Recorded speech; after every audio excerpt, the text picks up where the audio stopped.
ચોથું પદ્ય એમનો અભ્યાસ કરેલો। આશા રાખું છું કે આ પદ્ય છે એ તમને સમજાયું હશે।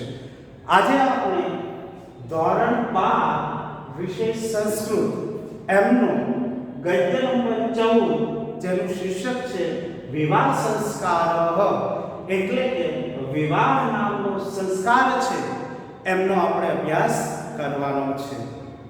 દીકરીઓ, પ્રાચીન કાળમાં હિન્દુ ધર્મમાં 16 સંસ્કારો છે એ નિભાવવામાં આવતા। એ પૈકી આજે એ 16 સંસ્કારો પૈકી ઘણા બધા એવા સંસ્કારો છે જે આપણા સમાજમાંથી દૂર થતા જાય છે અને લુપ્ત થતા જાય છે। પરંતુ આધુનિક સમયમાં જો કોઈ સંસ્કાર નિભાવતું હોય અને પ્રચલિત હોય એવા 2 થી 3 સંસ્કારો છે, એ પૈકીનો જો પ્રચલિત સંસ્કાર હોય તો એ વિવાહ સંસ્કાર, ઉપનયન સંસ્કાર અને અંત્યેષ્ટિ એટલે કે અંતિમ ક્રિયા, મનુષ્ય મૃત્યુ પામે ત્યારે જે ક્રિયા કરવામાં આવે છે। તો અહીં ગર્ભથી માંડી અને મનુષ્ય મૃત્યુ પામે ત્યાં સુધીના કયા 16 સંસ્કારો છે એ નિભાવવામાં આવતા એમાં વેદોક્ત માહિતી આપવામાં આવી છે। પરંતુ આજે આપણે એ પૈકીનો એક પ્રચલિત એવો સંસ્કાર જેનું નામ છે વિવાહ સંસ્કાર એનો અભ્યાસ કરવાનો છે। દીકરીઓ, તમને ખ્યાલ હશે આજથી 2 વર્ષ પહેલા આપણી શાળામાં બાલોત્સવનું આયોજન કરવામાં આવેલું, જેમાં એક વિષય તરીકે હિન્દુ ધર્મના આ 16 સંસ્કારો છે એની સરસ મજાની ટૂંકમાં માહિતી આપવામાં આવેલી। તો તમે આ બાલોત્સવ જોયો હશે અને 16 સંસ્કારો સમજવાનો પ્રયત્ન કર્યો હશે। આપણા આ ધોરણ 12માં વિવાહ સંસ્કાર નામનું જે ગદ્ય છે એનો ગુણપાઠ જોઈએ તો આ ગદ્ય છે એ 2 માર્ક્સ ધરાવે છે। એટલે કે આ 100 માર્ક્સના પેપરમાંથી 2 માર્ક્સ છે એ વિવાહ સંસ્કાર નામના ગદ્યમાંથી પૂછાય છે। પરંતુ છેલ્લે માર્ચ 2020માં આ ગદ્યમાંથી ભાષાંતર પૂછાયેલું, એટલે આ ગુણભારને ધ્યાનમાં ન રાખતા આ ગદ્ય આપણા માટે ખૂબ અગત્યનું છે જેનો આપણે અભ્યાસ કરીશું। અભ્યાસ કરીએ એ પહેલા આ 16 સંસ્કારો છે એમના નામાવલી અને સરસ મજાનો આ 16 સંસ્કારો છે એમાં કેવા કેવા પ્રકારની વિધિ થાય છે એનો એક સરસ મજાનો વિડીયો જોઈ અને આપણે આગળ વધીશું।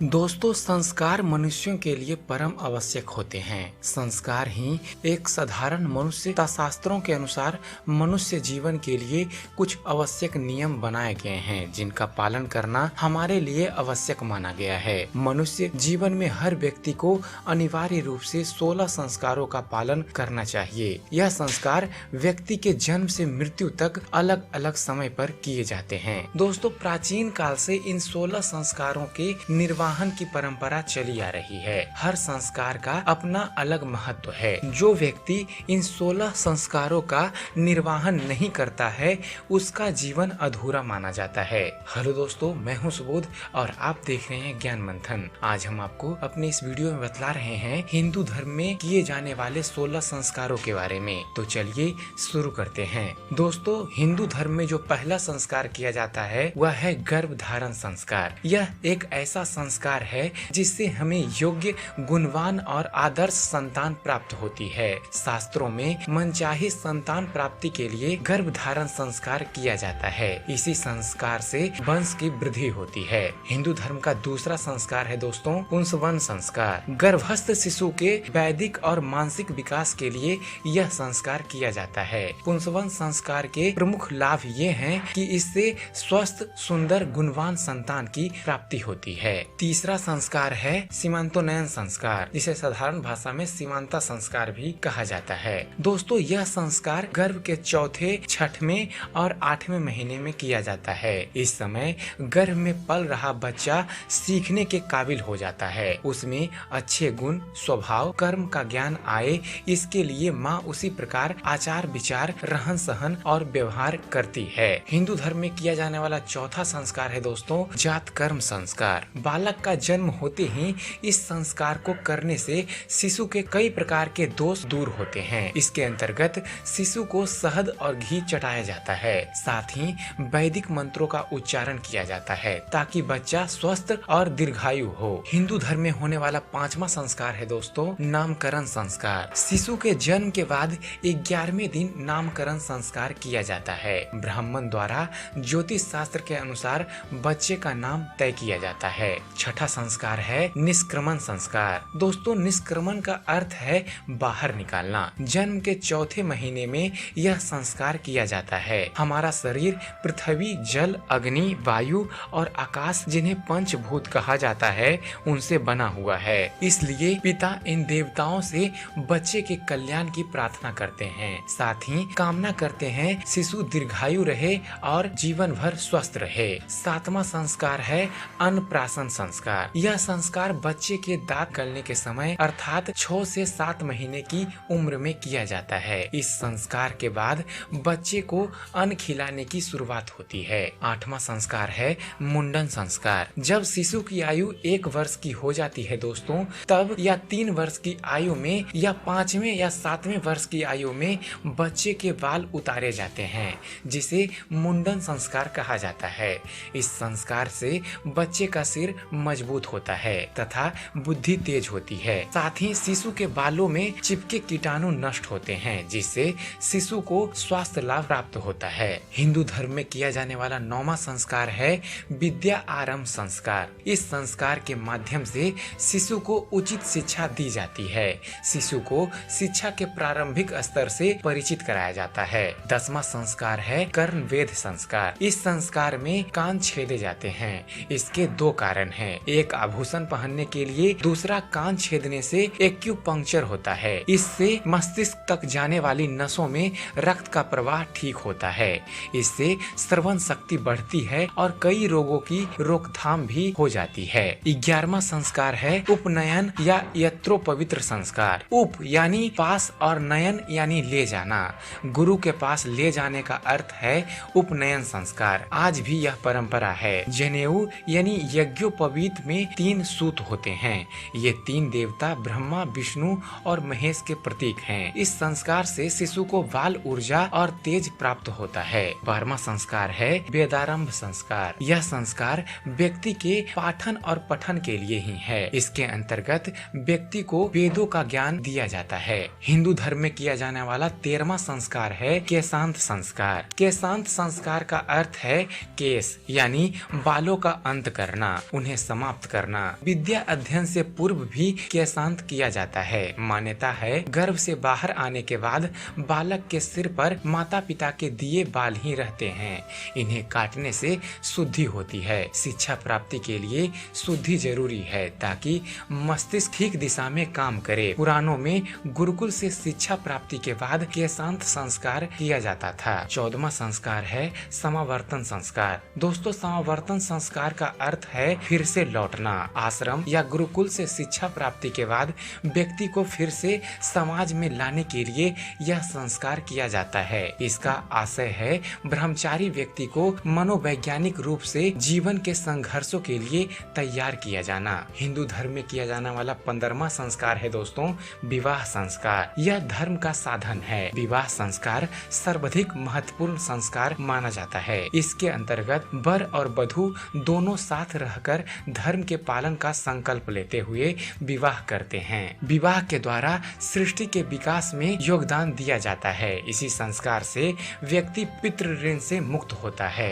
और हिंदू धर्म में किया जाने वाला 16वां संस्कार है अंत्येष्टि संस्कार, जिसे अंतिम संस्कार भी कहा जाता है। दोस्तों, अंत्येष्टि संस्कार, इसका अर्थ है अंतिम संस्कार। शास्त्रों के अनुसार इंसान की मृत्यु यानी देह त्याग के बाद मृत शरीर अग्नि को समर्पित किया जाता है। आज भी शव यात्रा के आगे घर से अग्नि जलाकर ले जाई जाती है। इसी से चिता जलाई जाती है। आशय है विवाह के बाद व्यक्ति ने जो अग्नि घर में जलाई थी, उसी से उसके अंतिम यज्ञ की अग्नि जलाई जाती है। कहने का एक तात्पर्य यह भी है कि सनातन धर्म एकमात्र ऐसा धर्म है जिसमें व्यक्ति को जन्म से लेकर मरण तक संस्कारों पर चलना ही सिखाया जाता है। सनातन धर्म अत्यंत प्राचीन होते हुए भी आज भी वैज्ञानिकता से भरपूर है।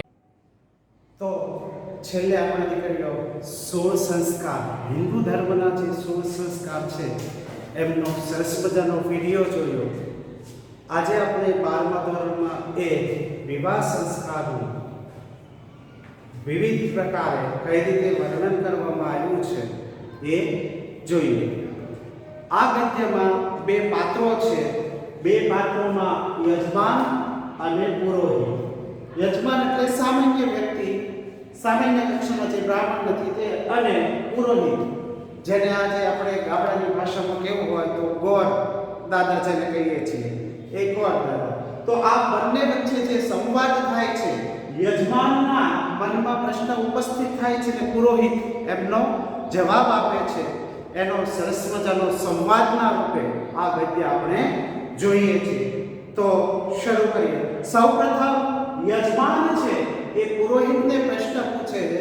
પ્રશ્નના રૂપમાં યજમાન કહે છે કે વિવાહે સંસ્કારે, વિવાહે અર્થ થાય વિવાહ, સંસ્કારે એટલે સંસ્કારમાં, વિવિધાહ, વિવિધાનો અર્થ થશે વિવિધ પ્રકારની, વિધયો એટલે વિધિઓ, ભવંતી એટલે થાય છે। ફરીથી, વિવાહ સંસ્કારમાં વિવિધ પ્રકારની વિધિઓ થાય છે। તત્ર, તત્રનો અર્થ થશે તેમાં, પ્રદક્ષિણા નામના, પ્રદક્ષિણા એટલે કે ફેરા નામની પ્રસિદ્ધો, પ્રસિદ્ધનો અર્થ થશે પ્રસિદ્ધ વિધિ, એક સંધિયુક્ત શબ્દ છે, છૂટા પાડીએ તો એક વિધિ હોય છે। તેમાં પ્રદક્ષિણા નામની એક પ્રસિદ્ધ વિધિ હોય છે। કિમ નામ એટલે શું? પ્રદક્ષિણા ઇતિ, પ્રદક્ષિણા એટલે શું? વ્યવસ્થિત ગોઠવતા આ થશે કે આ પ્રદક્ષિણા એટલે કે ફેરા એટલે શું? તો અહીં યજમાનના મનમાં પ્રશ્ન ઉપસ્થિત થાય છે કે જે પ્રદક્ષિણા એટલે કે ફેરા નામની જે વિધિ છે એ પ્રદક્ષિણા, ફેરા એટલે શું? જેનો પુરોહિત જવાબ આપે છે અને જણાવે છે સામાન્યતઃ, સામાન્યતઃનો અર્થ થશે સામાન્ય રીતે, પ્રદક્ષિણા શબ્દ, પ્રદક્ષિણા શબ્દ કમપી કોઈ પદાર્થમ, કોઈ પણ પદાર્થ, પરિતઃ, પરિતઃ એટલે ચારે બાજુ, કોઈ પણ પદાર્થની ચારે બાજુ, ભ્રમણમ, ભ્રમણમનો અર્થ થશે ચારે બાજુ ભ્રમણ કરવું, ફરવું, ઇતિ સૂચયતિ એમ સૂચવે છે। તો સામાન્ય અર્થ થશે પ્રદક્ષિણા શબ્દનો અર્થ કે પ્રદક્ષિણા શબ્દ એટલે કોઈ પણ પદાર્થની ચારે બાજુ ભ્રમણ કરવું અથવા તો ફરવું, આ એનો સામાન્ય અર્થ છે। પરંતુ પણ વિવાહ સંસ્કાર આદિ, સંધિયુક્ત શબ્દ છે, વિવાહ સંસ્કાર વગેરેમાં પ્રદક્ષિણા શબ્દેન, પ્રદક્ષિણા શબ્દની એકા એટલે એક, વિશિષ્ટા એટલે વિશિષ્ટ, ક્રિયા એટલે ક્રિયા, સ્મૃતિ પ્રથમ આયાતિ। અહીં પુરોહિત કહે છે કે મારા સ્મૃતિ પ્રથમ આયાતિ, સ્મરણમાં આવે છે, એટલે કે મને યાદ આવે છે. પુરોહિત જણાવે છે કે આ એક વિશિષ્ટ પ્રકારની ક્રિયા છે. તો યજમાન પ્રશ્ન પૂછે છે, કા એટલે કઈ, સા એટલે તે, વિશિષ્ટા એટલે વિશિષ્ટ અને ક્રિયા એટલે ક્રિયા છે. તે વિશિષ્ટ ક્રિયા કઈ છે જે વિવાહ સંસ્કારમાં છે એ નિભાવવામાં આવે છે? એના જવાબમાં પુરોહિત જણાવે છે, વિવાહ સંસ્કાર અવસરે. વિવાહ સંસ્કારો એટલે વિવાહ સંસ્કારના અવસરે એટલે પ્રસંગે, વિવાહ સંસ્કારના પ્રસંગે વધુ એટલે કન્યા અને વર એટલે વર અને કન્યા અગ્નશ્ય અગ્નિ સંધિ છૂટી પાડીએ તો યજ્ઞની છે એ અગ્નિની પરિતઃ એટલે ચારે બાજુ ચતુર્વાર 4 વાર શું કરે છે? પરિક્રામતઃ ફરે છે. તો વિવાહ સંસ્કારમાં વર અને વધુ છે એ વિવાહ સંસ્કારમાં યજ્ઞની અગ્નિની ચારે બાજુ 4 વાર છે બંને ફરે છે. ઇયમ ક્રિયા, ઇયમ એટલે આ, ક્રિયા એટલે ક્રિયા, લોકે આ સંસારમાં દુનિયામાં આ જગતમાં પ્રદક્ષિણા ઇતિ, પ્રદક્ષિણા એટલે ફેરા અથવા તો પ્રદક્ષિણા ઇતિ એટલે આ નામના એટલે નામે પ્રસિદ્ધા એટલે પ્રસિદ્ધ અસ્તિ એટલે છે.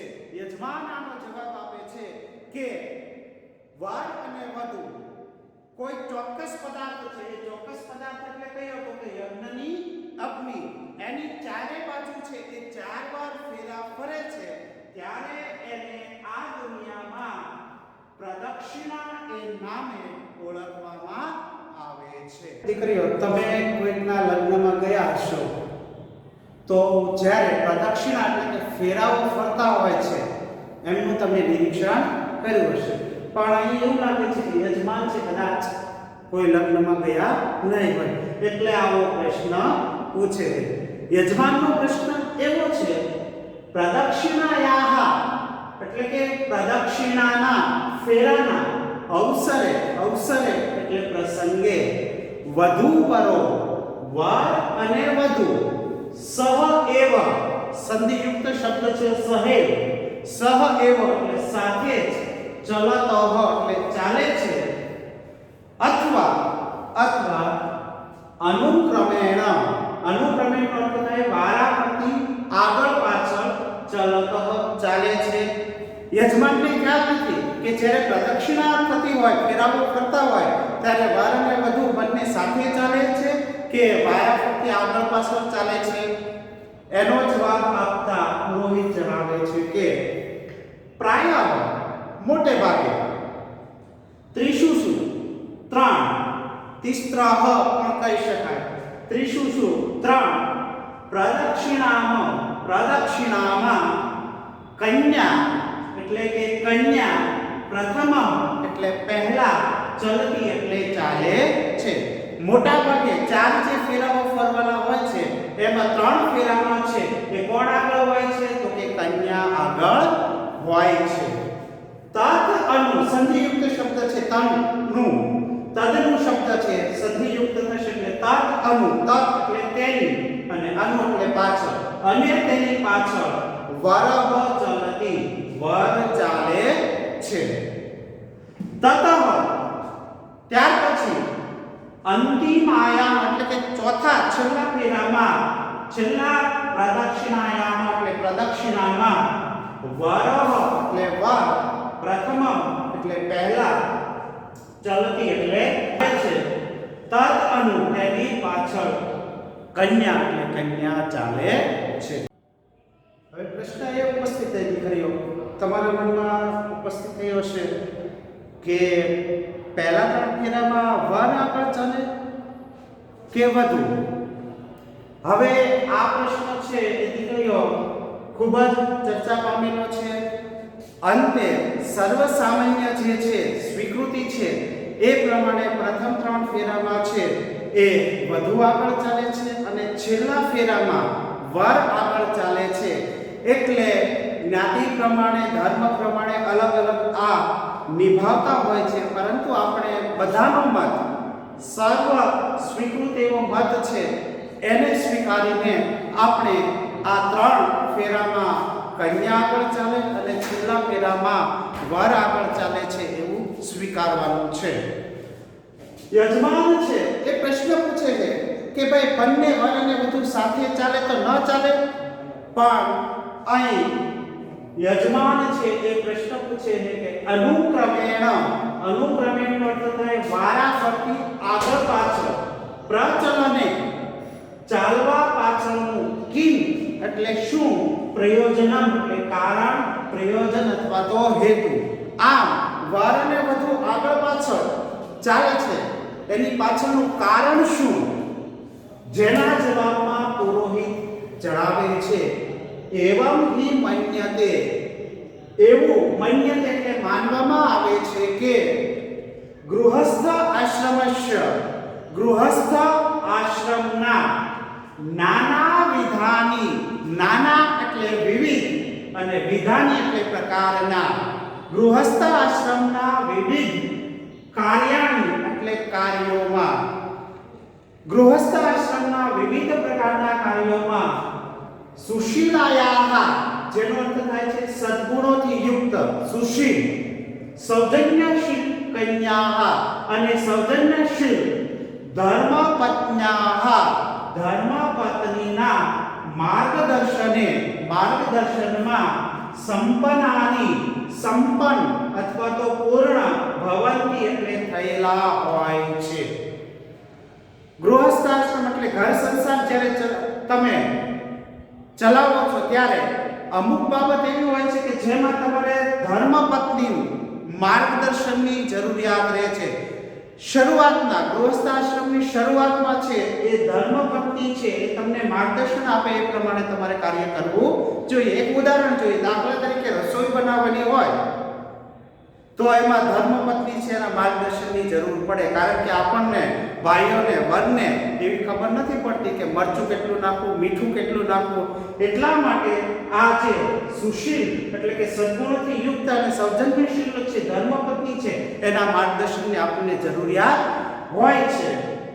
અતઃ આથી એતાદ્રશ્ય એટલે આવા, ક્રમે એટલે પ્રકારના, તેથી આવા પ્રકારના તેષુ નો અર્થ થાય તે કાર્યશુ એટલે કાર્યોમાં કન્યાયાહ એટલે કન્યાઓનું અથવા તો કન્યાનું નેતૃત્વ એટલે નેતૃત્વ, સ્યાત એટલે રહેલું હોય છે. ચ એટલે અને, વરહ એટલે વરે, તસ્ય એટલે તેનું,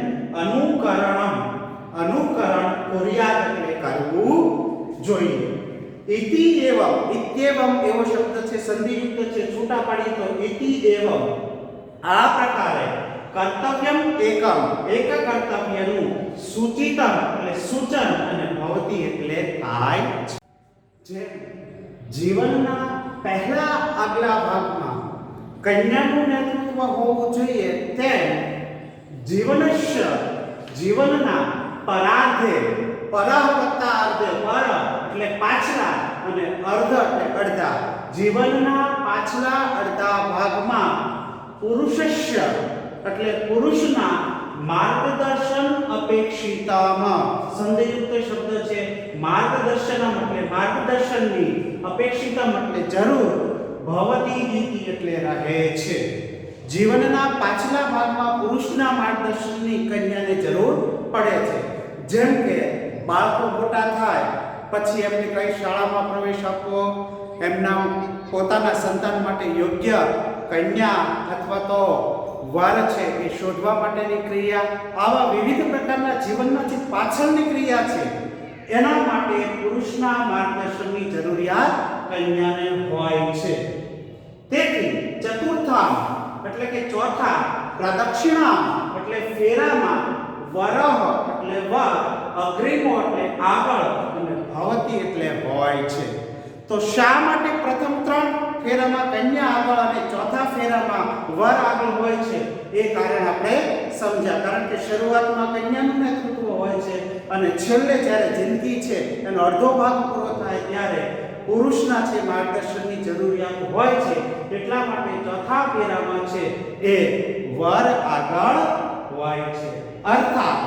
અર્થાત એટલે તત્ર એટલે તેમાં વરસ એટલે વરનું નેતૃત્વ એટલે નેતૃત્વ શાક એટલે હોવું જોઈએ. ચ કન્યા અને કન્યા એ તસ્ય એટલે તેનું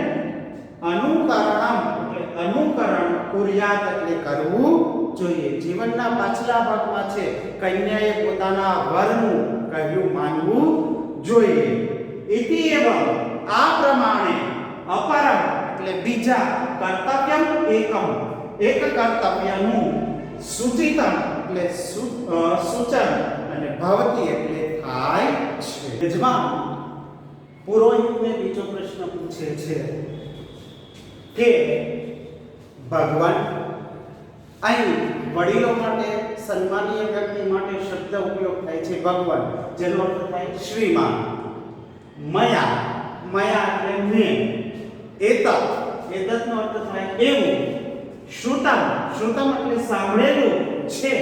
યત એટલે કે મેં એવું સાંભળેલું છે કે ધર્મ એટલે ધર્મ, અર્થ એટલે અર્થ, કામ એટલે કામ અને મોક્ષાહ એટલે મોક્ષ. ચતુર્વિધ ચાર પ્રકારના પુરુષાર્થાહ એટલે પુરુષાર્થો સંતિ એટલે હોય છે. મનુષ્ય જીવનમાં દીકરીઓ ચાર પ્રકારના પુરુષાર્થો જોવા મળે છે: ધર્મ, અર્થ, કામ અને મોક્ષ. તો અહીં યજમાને એવું સાંભળેલું છે કે મનુષ્યમાં છે આ ચાર પુરુષાર્થો હોય છે. તે શું? તેમાં પ્રારંભિકેશુ શરૂઆતના ત્રિષુ એટલે ત્રણ ફેરામાં, તેમાં શરૂઆતના ત્રણ પુરુષાર્થોમાં કન્યાયાહ એટલે કન્યાનું નેતૃત્વ એટલે કે નેતૃત્વ, આગેવાની, ભવતી એટલે હોય છે. ચાર પુરુષાર્થો છે એમાં ધર્મ, અર્થ અને કામ, આ ત્રણ જે પુરુષાર્થો છે એમાં કોનું નેતૃત્વ હોય છે? તો કે કન્યાનું નેતૃત્વ રહેલું હોય છે. ચતુર્થે અને ચતુર્થે એટલે ચોથા પુરુષાર્થમાં મોક્ષ નામના પુરુષાર્થ એટલે પુરુષાર્થમાં વરસ્ય એટલે કે વરનું, ઇતિ એટલે એમ નેતૃત્વ રહેલું હોય છે. એટલે ચાર પુરુષાર્થમાં છેલ્લું અંતિમ જ્યારે મોક્ષની બાબત આવે છે ત્યારે સ્ત્રી પાછળ થઈ જાય છે એટલે કે કન્યા પાછળ રહી જાય છે અને પુરુષ આગળ થાય છે. તો આમ ચાર પ્રકારના પુરુષાર્થો છે: ધર્મ, અર્થ, કામ અને મોક્ષ. જેમાં ધર્મ, અર્થ અને કામ આ ત્રણ પુરુષાર્થોમાં કન્યાનું નેતૃત્વ હોય છે અને છેલ્લા મોક્ષ નામનો જે પુરુષાર્થ છે તેમાં વરનું નેતૃત્વ રહેલું હોય છે. એનો જવાબ આપતા પુરોહિત કહે છે આમ એટલે હા, એતત એટલે આ, અપી એટલે પણ, સત્યમ અસ્તિ એટલે સાચું છે. તમે જે સાંભળેલું છે એ સાચું જ છે. યજમાન અહીં સ્પષ્ટતા કરે છે કેચન એટલે કેટલાક લોકો, કથયંતી એટલે કહે છે, યદ એટલે કે કેટલાક લોકો કહે છે, પ્રદક્ષિણાઓ એટલે કે ફેરાવો, સપ્ત એટલે કે સાત, ભવંતી ઇતિ હોય છે. તો અહીં ફેરાની બાબતમાં યજમાન છે સ્પષ્ટ નથી, કારણ કે કેટલાક લોકો એવું જણાવે છે કે ફેરાઓની સંખ્યા 7 હોય છે. જેના જવાબમાં પુરોહિત કહે છે વિવાહ સંસ્કારમાં પ્રદક્ષિણાહ એટલે પ્રદક્ષિણાઓ, ફેરાવો, તુ એટલે તો, ચતસ્રઃ એટલે 4, એવ એટલે જ, ભવંતી એટલે હોય છે. પુરોહિત સ્પષ્ટતા કરતા જણાવે છે કે વિવાહ સંસ્કારમાં ફેરાવો તો 4 જ હોય છે. સપ્ત સંખ્યા, સાતની સંખ્યા, તુ એટલે તો, સપ્તપદી નામની, એકેન એટલે એક, અન્યન એટલે બીજી અથવા તો અન્ય, વિધિના એટલે વિધિ, સહ એટલે સાથે, સંબંધાહ અસ્તિ સંબંધથી જોડાયેલી છે. એટલે ફેરાઓની પ્રદક્ષિણાઓની સંખ્યા 4 જ હોય છે, પરંતુ વિવાહ સંસ્કારમાં જે 7 હોય છે એ સપ્તપદી નામની એક અન્ય વિધિ હોય છે. યજમાન છે એ સપ્તપદી નામની જે વિધિ છે એનાથી અપરિચિત છે. એટલે યજમાન પુરોહિતને પ્રશ્ન પૂછે છે, કિમ ઇદમ, આ શું છે? સપ્તપદી ઇતિ, સપ્તપદી એટલે શું? આ સપ્તપદી શું છે? જેના જવાબમાં પુરોહિત કહે છે, સપ્તાનામ પદાનામ સમાહાર ઇતિ સપ્તપદી. સપ્તાનામ એટલે 7, પદાનામ એટલે પગલાઓનો, સમાહાર એટલે સમૂહ, 7 પગલાઓનો સમૂહ એટલે સપ્તપદી. ઇયમ એટલે કે આ સપ્તપદી નામની જે વિધિ છે, સપ્તપદી વૈદિકસ્ય, વૈદિક વિવાહ વિધેયી, વિવાહ વિધિનો આત્મા, આત્મા એટલે કે પ્રાણ છે. પ્રાચીન સમયમાં 4 ફેરાઓ તો ફેરવવામાં આવતા, પરંતુ સપ્તપદી નામની એક વિધિ છે એ પણ કરવામાં આવતી, જેમાં વર અને વધુ બંને સાથે મળી 7 ડગલા સાથે ચાલે છે. એ વિધિ છે એને સપ્તપદી કહેવામાં આવે છે. અને આ વિવાહ વિધિ વૈદિક કાલીન, વૈદિક સમયમાં છે એ આ વિવાહ વિધિનો આત્મા છે. અને આજે ધીરે ધીરે આ સપ્તપદી નામની જે વિધિ છે એ લુપ્ત થતી જાય છે. યજમાન પ્રશ્ન પૂછે કારણ કે એ અપરિચિત છે, તો કહે છે અસ્મિન એટલે આ, વિધો એટલે વિધિમાં, કિમ એટલે શું, અને ભવતી એટલે થાય છે. આ વિધિમાં શું થાય છે? જવાબ આપે છે અસ્મિન, અસ્મિન એટલે આ, વિધો એટલે વિધિમાં, વધુ વરો, વર અને વધુ, જગત વ્યાપકસ્ય ઈશ્વરસ્ય, જગતમાં ફેલાયેલા અથવા તો જગત વ્યાપક ઈશ્વરને, દેવતાના, દેવતાઓના પ્રતિનિધિ રૂપસ્ય, પ્રતિનિધિ રૂપ એવા, અગ્નિ એટલે કે અગ્નિદેવ, ચ અને સમાજસ્ય, સમાજના લોકોની, સમક્ષમ સમક્ષ રૂબરૂ, એકસ્યામ એક જ, દિશાયામ એટલે દિશામાં, સમાનાયા એટલે સમાન, ગત્યા એટલે ગતિથી, ચ અને સહભાવે સાથે રહીને, સપ્ત એટલે 7, પદાની એટલે પગલાઓ, ચલત એટલે ચાલે છે. તો આ સપ્તપદી નામની જે વિધિ છે એમાં 3 લોકો છે સાક્ષીઓ હોય છે. તો એ કયા 3 લોકો? તો પહેલા છે જગત વ્યાપક ઈશ્વર, ઈશ્વરને સાક્ષી માનીને 7 પગલા ચાલે છે. બીજા કોણ? તો કે દેવતાઓના પ્રતિનિધિ રૂપ એવા અગ્નિદેવ. અને ત્રીજું છે એ સાક્ષી છે સમાજના લોકો. આ 3ની હાજરીમાં એ સમાન ગતિથી અને સાથે મળીને 7 પગલાઓ ચાલે છે. તો આ વિધિને સપ્તપદી કહેવામાં આવે છે. યજમાનના મનમાં ફરી પ્રશ્ન ઉપસ્થિત થાય છે કે અશ્ય, અશ્ય એટલે આનો, કિમ એટલે શું, તાત્પર્ય, તાત્પર્યનો અર્થ થાય આશય અથવા તો કારણ. આનું શું કારણ અથવા તો આનું શું આશય?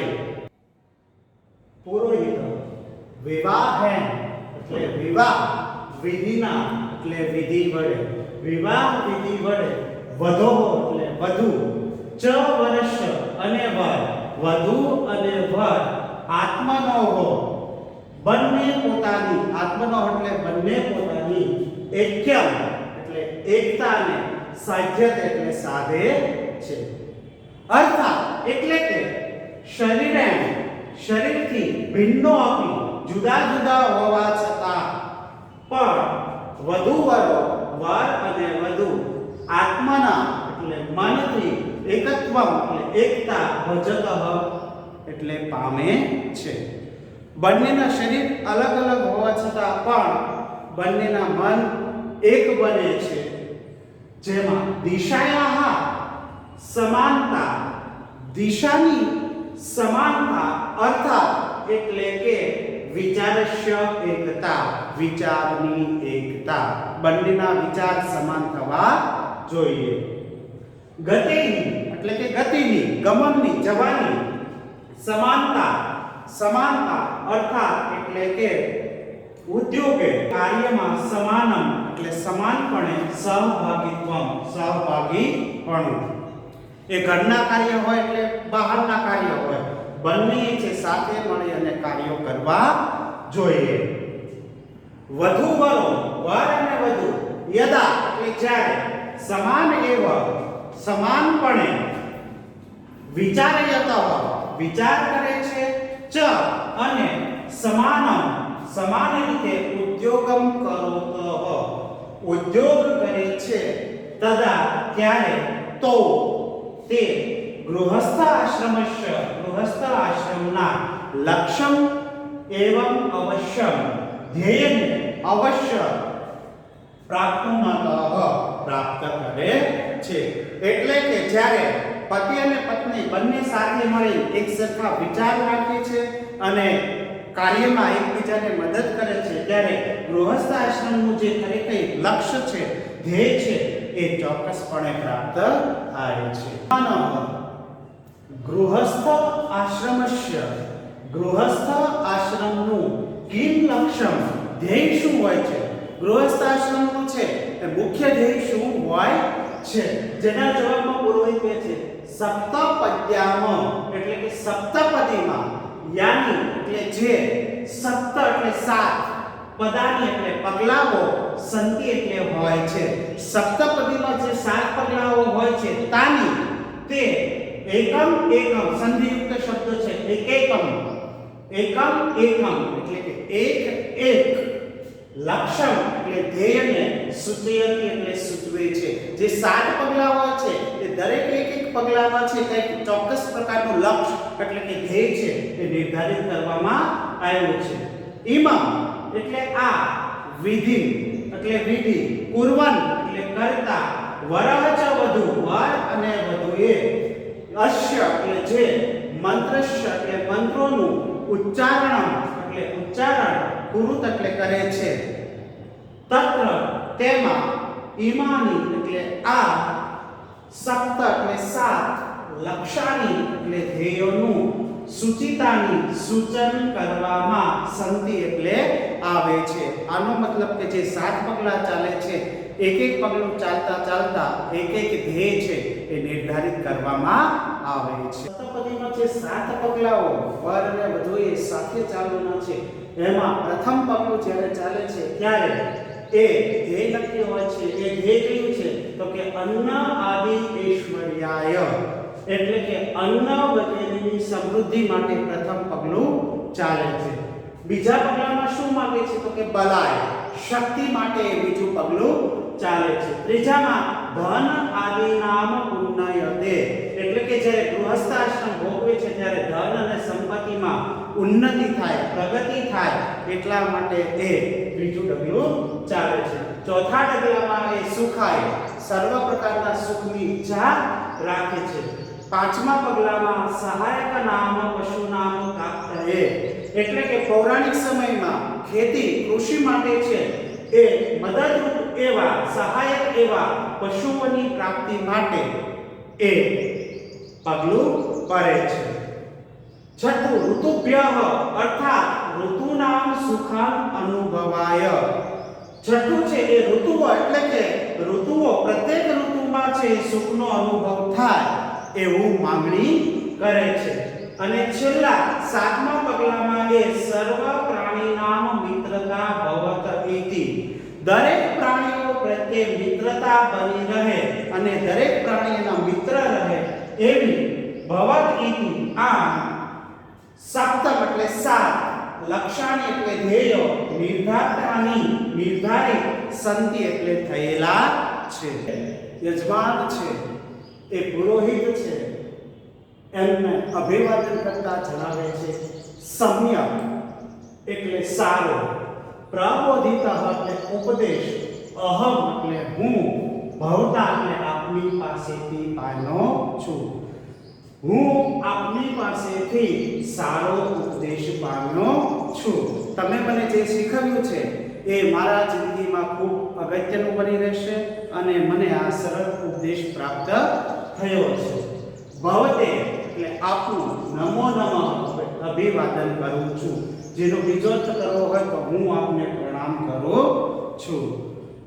પુરોહિત છેલ્લે આશીર્વાદના રૂપમાં છેલ્લું વાક્ય જણાવે છે, સ્વસ્તિ એટલે કલ્યાણ થાવ, ભવતે એટલે તમારું કલ્યાણ થાવ, સત્યાહ એટલે સફળ, સંતુ એટલે થાવો, યજમાનસ્ય એટલે યજમાનની, કામાહ એટલે ઈચ્છાઓ, યજમાનની તમામ ઈચ્છાઓ સફળ થાવ એવા આશીર્વાદ આપી અને આપણું આ વિવાહ સંસ્કાર નામનું ગદ્ય છે એ પૂર્ણ થાય છે.